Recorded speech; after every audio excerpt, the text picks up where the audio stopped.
शानपुर एक छोटा लेकिन जीवंत शहर था, जहां केशव अपनी पत्नी गीता और 4 बच्चों के साथ जीवन व्यतीत कर रहा था।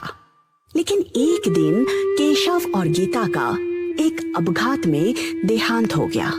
बेचारे केशव और गीता के चारों बच्चे सड़क पर आ गए। भैया, क्या हुआ बेटा? क्या अब माँ और बाबा हमें कभी नहीं मिलेंगे? हाँ भैया, क्या सच में हम माँ और बाबा को फिर कभी नहीं मिल सकते? दुर्भाग्य से यही सच है। भैया, मुझसे ये दर्द सहा नहीं जाता।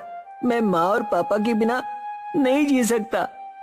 गोलू, ऐसा नहीं बोलते। माना कि माँ और पापा हमारे साथ नहीं हैं, लेकिन अगर हम इस तरह से हार गए तो ये उन दोनों को बिल्कुल भी अच्छा नहीं लगेगा। हाँ भैया, सही कहा है गोलू ने। हमें हार नहीं माननी चाहिए। हाँ, और सामने आए संकट का डट कर सामना करना चाहिए। बिल्कुल सही कहा मेरी 2 छोटी छोटी बहनों ने। गीता और केशव के जाने के बाद राज ने पढ़ाई छोड़कर घर की जिम्मेदारी उठा ली थी। वो अपनी बाबा की तरह दिन रात मेहनत करता। आगे जाकर मीनू, टीनू और गोलू के पढ़ाई का खर्चा भी बढ़ने लगा। वो जो पैसे कमाता उससे घर और उन तीनों की पढ़ाई का खर्चा निकलना मुश्किल हो चुका था। मीनू, टीनू, गोलू, ये सब क्या है? क्या हुआ भैया? तुम तीनों पिछले 1 हफ्ते से स्कूल क्यों नहीं जा रहे? भैया, वो मेरी तबीयत ठीक नहीं थी। और मेरी भी। लेकिन मुझे तो तुम तीनों एकदम ठीक लग रहे हो। रोज खेल रहे हो, घर के काम कर रहे हो। तो फिर हुआ क्या है? बस बहुत हुआ। तुम तीनों डॉक्टर के पास चलो। जरा मैं भी तो देखूं कि तुम तीनों को आखिर हुआ क्या है। चलो। नहीं नहीं, हमें नहीं जाना। तो सच बताओ कि आखिर बात क्या है? राज के पूछने पर मीनू अपने बैग से एक पर्ची निकालती है।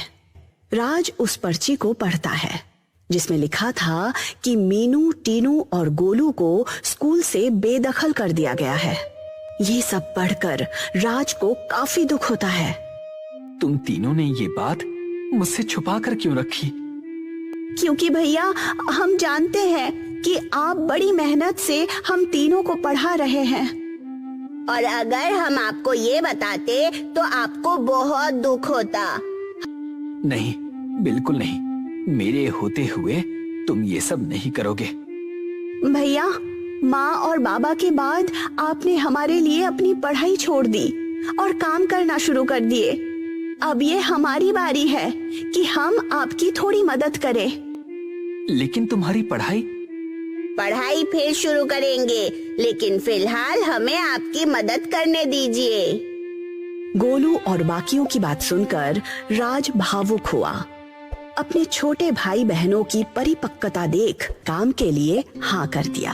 स्कूल से निकाल दिए जाने के बाद गोलू कैफे में और मीनू, टीनू लाइब्रेरी में काम करने लगे। दिन बीतते गए।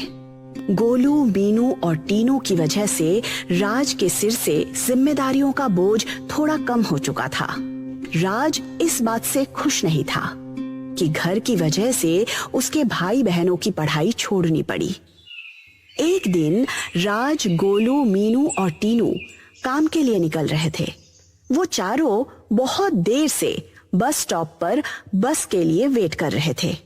तभी उन सब की मुलाकात उनके पुराने टीचर रजत से हुई।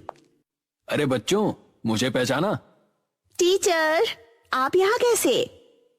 दरअसल 1 हफ्ते पहले ही मैं यहाँ शिफ्ट हुआ हूँ और अब यहाँ से स्कूल जा रहा हूँ। वैसे बच्चों, तुम सबने अचानक स्कूल आना बंद क्यों कर दिया? रजत की इस सवाल पर बच्चे शर्मिंदा हो गए और कुछ बोल नहीं पाए। लेकिन राज ने रजत को सारी बातें बता दी। हम आपको और दुखी नहीं देखना चाहते भैया, इसलिए मिलकर ये तय किया है कि अब से हम भी छोटा मोटा काम करेंगे, आपका हाथ बटाएंगे।